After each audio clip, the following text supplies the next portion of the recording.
What's going on, everyone? Chris here with Clutter Reduction Junk Removal. Hope you enjoyed your holiday. Today we're going to be doing a ghost drop because around the holidays is always a little iffy with business. It's usually just a little slow and then it picks up towards the end of the year. But we're trying to prevent that slowness and going out and doing a little bit of marketing. And my favorite way to do marketing that isn't stressful is truck branding. Essentially, what we're going to be doing is we're about to load up the trailer. We are going to go park out by numerous gas stations that are very busy, and we're going to be parking out near the front lot of the gas station so everybody pumping gas can see us. And we're going to sit there for about 15 to 20 minutes, and then we're going to move on to a new gas station. And what we are doing is we are acting as a temporary billboard for everybody pumping gas. You have to assume that people come in for about a legitimate 5 minutes to pump gas and then leave, and then a new set of people come in. And it's a constant rotation of new eyes. And while I'm sitting right there in front of them and they're pumping gas, getting bored looking around, they're bound to see the truck. And all we're doing is hoping that that one person needs us and they take a picture of the truck. In addition to that, we are also going to be marketing ourselves to the gas station owners. We're going to go inside and say, hey, if you guys ever have illegal dumping or extra debris or accumulated trash and you need us to come in and clean it all out so you don't have any issues with the city pickup or with the city guidelines for maintaining a clean property, that's something we can help you with. We did it for so-and-so gas station because I did that job a little while ago. And I'll essentially explain the exact same situation that happened with them, and I'll explain it to the next person. So it lets you know, like, you kind of know what you're talking about. I do that when I go to apartment buildings, when I go to senior living facilities, when I go to storage units or realtors. You use past experiences as an example, so it makes you look like you have a little bit more credibility. You're not just talking out your butt. So that's what we're going to be doing today, and I will take you along with me and talk about some of the marketing tips I have found to be helpful myself. All right, so we're currently at a Best Buy right now. I had to make an errand, and I figured I'd go ahead and market while we're here because there's a lot of people buying huge TVs, and somebody even bought a couch. I didn't know people actually bought couches from Best Buy. I thought they were just more for display. I'm sure you can go elsewhere and get it a lot cheaper. But we're going to hang out here for a few minutes because when people buy new TVs, that means they need to get rid of their old one, and most people don't want to carry a big old TV by themselves. So that's when they call us, and we will happily go carry it down for them and charge them $100 for that. So we're going to hang out here for a few minutes, and then next we're going to go to a mattress store. I'm basically running errands before I do gas stations.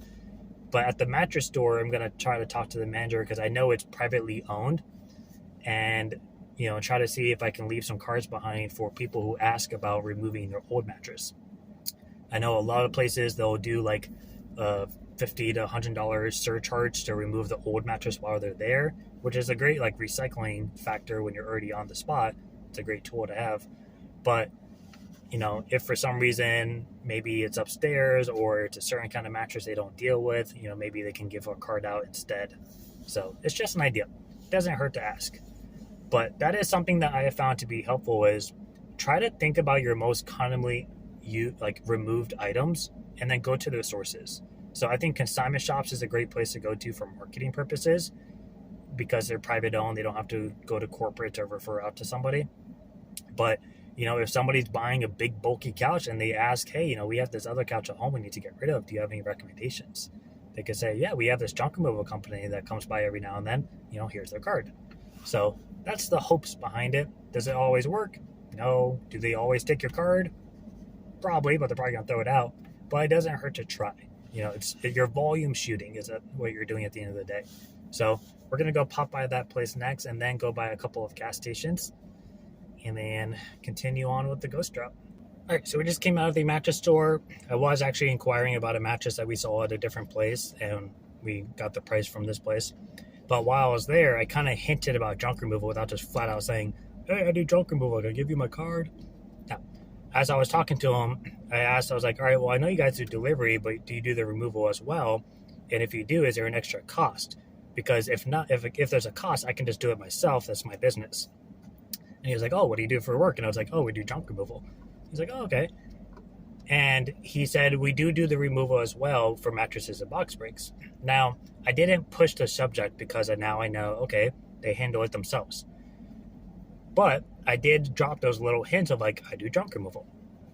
So he came back and he's like, hey, do you have a card Because people often ask us if we can get rid of other furniture while we're there. And the answer is no, we only do mattresses and box springs. I'm assuming they probably recycle them or do some kind of thing where they get, profit back on it or something.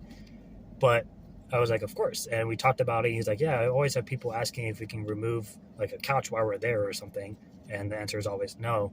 But he said he'll talk to corporate and see if he can, share my card. So it's like I said, not everyone is allowed to do it, but it doesn't hurt to ask. We were at a 7-Eleven in a pretty good parking spot because to the right is a intersection that's pretty backed up all the time. So the moment it turns red, cars are lined up and you can see the truck from the street because it's little hedges. And then on my left is 7-Eleven, and in front of us is a one-way entrance of people coming in.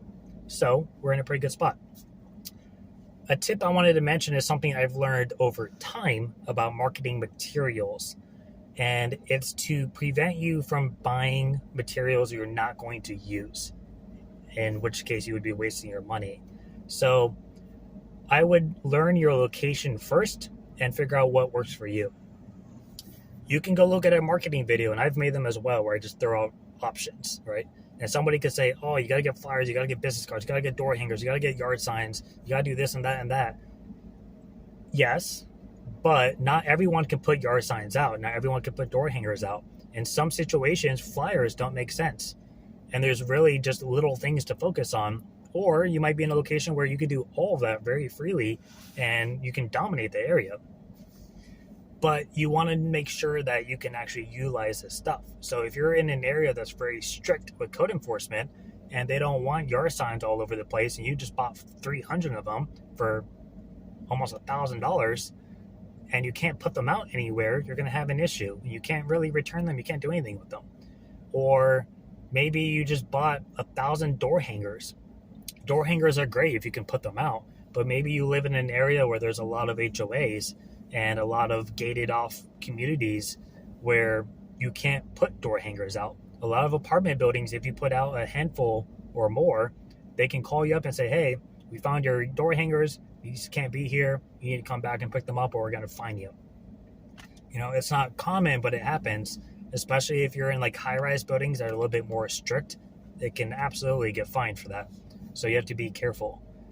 So make sure that you're aware of your situation and your surroundings before you start buying a bunch of material. Make sure you know what's going to work for you. I have flyers from when I first started business. I bought like 1,000 of them because everyone said to get flyers. Guess what? I still have those flyers. Why? Because not many places will take them. I've gone to realtor offices and given them like cards and flyers, and they say, oh, we don't need the flyers, just the business cards will work.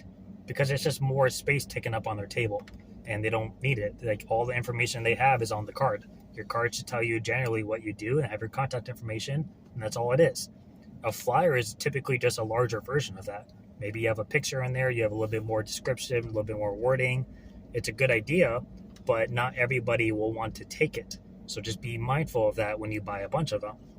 If you do like an event or a parade or something, or you have like a table set up at, some kind of open community thing where you can put out your flyers, maybe have a promotion on it, then that can be great. But just be mindful of exactly where you can bring those things. It's very frowned upon nowadays to go stick them in windshield wipers and stick them in cars and pass them out in flyers because you can get fined for trespassing and solicitation. So just understanding how much of each item you're going to be actually able to put out before buying. It's going to save you a lot of money and time and headache. We went by a couple more gas stations and now we're at the storage unit because I'm going to try to consign a lot of my stuff in my storage unit so I can start next year fresh and get a nice system going with how we bring stuff in and out. So the last tip is something that took some time for me to figure out as well. I'm like really orange. And that is to find out what works for you marketing wise. So I would try, if you're just starting off, I would try a little bit of everything and track how people find out about you and then apply that.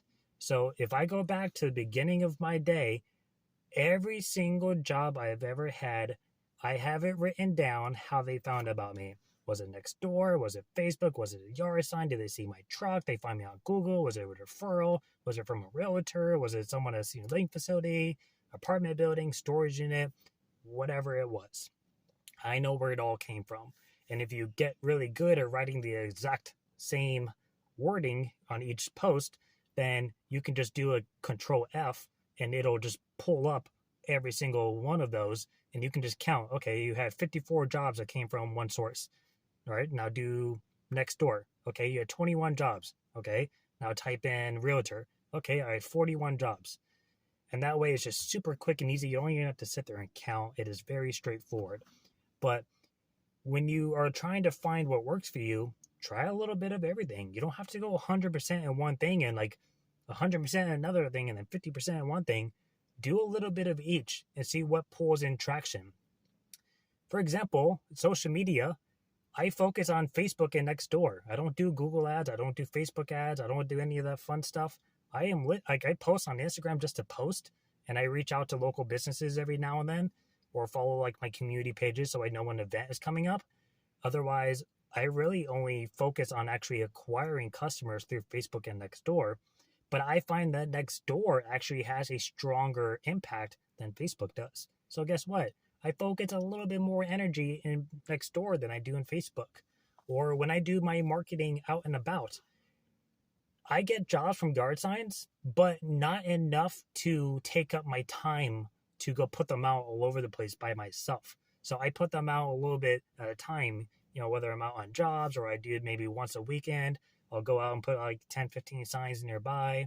Or maybe when I'm doing ghost routes like this, every place I stopped at, I'll go stick a yard sign out versus spending like 2 or 3 hours doing it all at once. So I find that to be helpful in little increments. Or going out and going to senior living facilities and apartment buildings to market myself one-on-one with the manager.